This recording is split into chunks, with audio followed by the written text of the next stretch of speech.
안녕하세요. 경제적 자유의 시작 투동자 연구소입니다. 오늘 이야기할 주제는요. 평생 공짜로 커피 마시는 법에 대해서 좀 이야기해 볼까 해요. 거두절미하고 바로 본론으로 들어가도록 하겠습니다. 우리가 커피를 평생 무료로 마시려면은 어떤 일을 해야 될까요? 그 방법을 알기 전에 먼저 커피값을 계산해야 될 거예요. 평생 얼마나 우리가 커피를 마시게 될지. 그리고 월복리 수익률의 위력에 대해서 오늘 설명을 좀 할 거예요. 직장인이 한 달에 커피를 몇 잔이나 마실까요? 저는 커피를 외부에서 즐겨 마시는 편이 아니어서 정확하게 산출할 수 있는 데이터는 없는데 오늘 설명을 할 때 대략적으로 한 20일 정도로 잡았어요. 그러니까 한 달에 20잔을 먹는다 라고 이렇게 잡은 거죠. 그 이유는 보통 직장인이 주 5일제를 다닌다고 생각했을 때 한 달에 20일에서 23일 정도 출근을 하잖아요. 그러니까 점심시간에 밥을 먹고 동료들하고 커피를 마시러 간다고 생각을 하면 연차도 있고 공휴일도 있지만 뭐 한 20잔 정도 마시지 않을까? 뭐 이렇게 생각을 했어요. 그리고 하루 한 잔이라고 생각을 했을 때 커피 값은 한 잔 값은 스타벅스에서 4,500원이죠. 1월 13일부로 4,100원에서 4,500원이 됐으니까 한 10% 정도 올랐는데 4,500원 정도 해서 한 달에 9만원 정도가 나오겠네요. 그러면은 1년 커피 값은 108만원 정도가 나옵니다. 생각보다 굉장히 좀 큰 금액이죠. 108만원이 나오니까요. 그러면은 회사를 다니는 동안에는 커피값이 얼마나 나올까요? 뭐 은퇴를 하면은 뭐 그렇게 정기적으로 커피를 마시는 건 아니니까 회사를 다니는 동안은 만약에 지금 40살이라면은 회사 한 20년 다닐까요? 30살이면은 30년 다니고요. 20살이면은 40년 다니겠네요. 그러면은 대략적으로 금액이 나오게 되겠죠.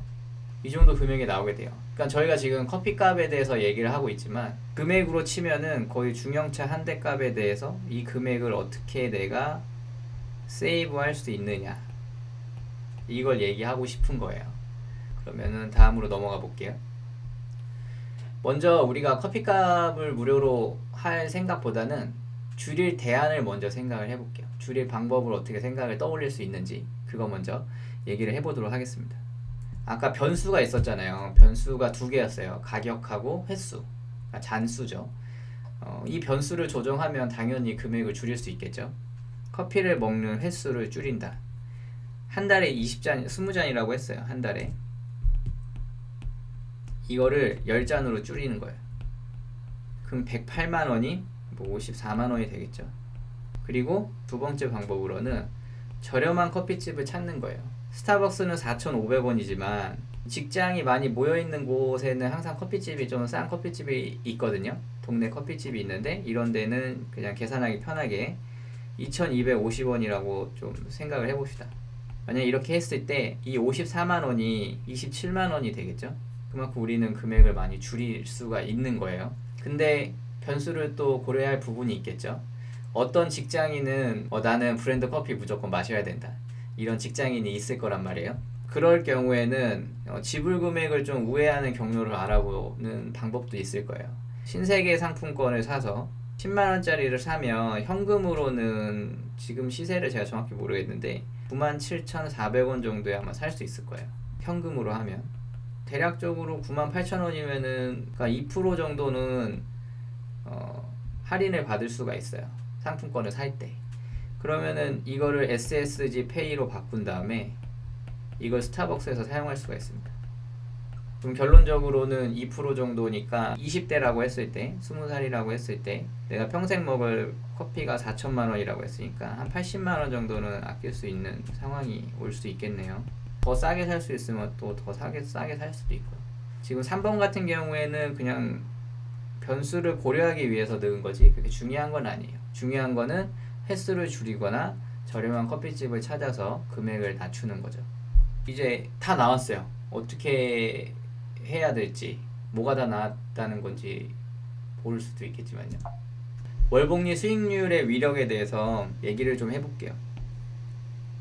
저희는 평생 커피 무료 전략이라고 이름을 붙이고요. 지금부터 설명을 좀 하도록 하겠습니다.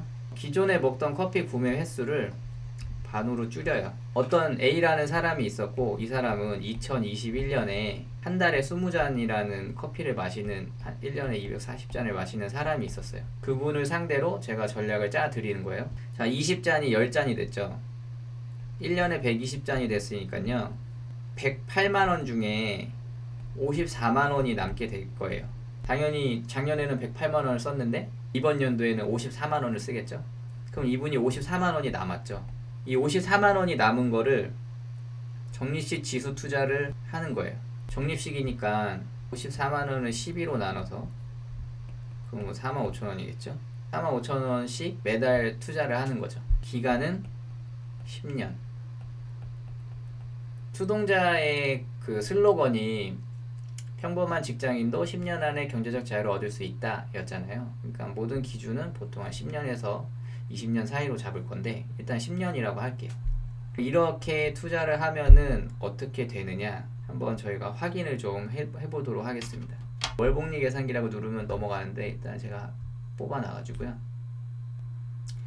이게 제가 쓰는 가계부의 3번 탭인 행복회로 계산기 탭이에요. 황소장의 2022년 투동자 가계부고요. 이거는 제가 다 손수 한 땀 한 땀 만든 가계부입니다.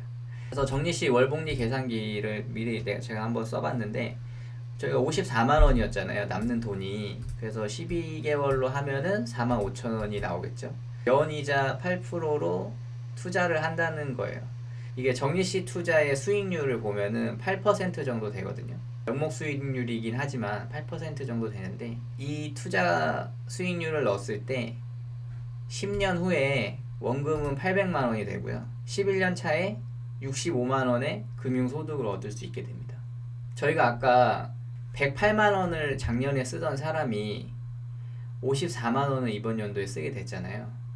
그러니까 나머지 54만원을 아까 전처럼 투자를 해서 매년 이 생활 습관을 유지하는 거예요. 이걸 매년 유지를 하다 보면은 10년 후에 65만원의 돈이 생기니까 1년에 지불하는 54만원이라는 돈을 상쇄하고 남는 돈이죠. 근데 물론 이게 고려사항이 있어요. 거래세랑 뭐 금융세금이나 인플레이션을 전혀 고려하지 않은 값이기 때문에 그때 시대가 가면은 금액이 많이 달라질 수 있겠죠. 근데 뭐 저희는 그 인플레이션이 몇 프로로 올라갈지도 잘 모르니까 일단 그냥 계산을 하면 한 달에 13잔 정도는 공짜 커피를 마실 수 있다 라는 결론이 나와요. 근데 지금 이 사람은 생활 습관을 고쳤기 때문에 한 달에 10잔이면 되거든요. 그러니까 이 사람은 어떻게 보면은 평생 커피를 공짜로 마실 수 있는 사람이 돼버리는 거예요. 이게 평생 공짜로 커피를 마시는 방법의 주요 내용이었습니다. 여기 이번에 기프트콘이나 뭐 금액권을 이용해서 할인을 받는 거에 대한 부분은요, 쓰는 돈을 조금 아끼는 부분에 대한 거기 때문에 고려는 별로 제가 하지 않았습니다. 오늘 어땠나요? 이 얘기가 어떠신가요? 무슨 생각이 드시나요? 뭐 어떤 분은 이게 뭐야? 뭐 그냥 뭐 숫자 장난, 뭐 숫자 노름이네, 장난이네, 뭐 이렇게 생각할 수도 있고, 진짜 커피를 공짜로 마시는 방법은 아니네 라고 생각을 할 수도 있어요. 근데 제가 오늘 드리고 싶었던 말씀은 커피에 빗대서 얘기를 했지만 자기 소비 패턴을 정확하게 알고 그 소비 패턴을 절제할 수 있으면은, 절제된 금액을 투자할 수 있으면 경제적 자유를 얻을 수 있다는 거를 단편적으로 보여준 예시라고 생각을 해요. 이게 지금 커피로 예를 들어서 그렇지 뭐 밥값이나 자기 꾸민비나 뭐 이런 여러 가지 부분들을 접목을 한다면 결국에는 제가 살아가는데 들어가는 돈이 금융수익에서 다 나올 수 있겠구나 라는 생각도 할 수 있을 거예요. 제가 오늘 드리고 싶었던 얘기는 이거였습니다. 오늘은 여기까지 하고요. 다음에 또 재밌는 얘기로 찾아뵙겠습니다. 앞으로 소비에 대한 얘기를 굉장히 많이 할 거예요. 소비에 대한 얘기를 굉장히 많이 할 거고, 후반부로 갈수록 투자에 대한 얘기를 많이 할 거예요. 그러니까 소비나 소득에 대한 얘기를 먼저 많이 하는 이유는 저희가 기본적인 틀을 좀 만들어 놔야지 나중에 투자를 했을 때도 크게 흔들리지 않을 수 있다고 생각을 하거든요.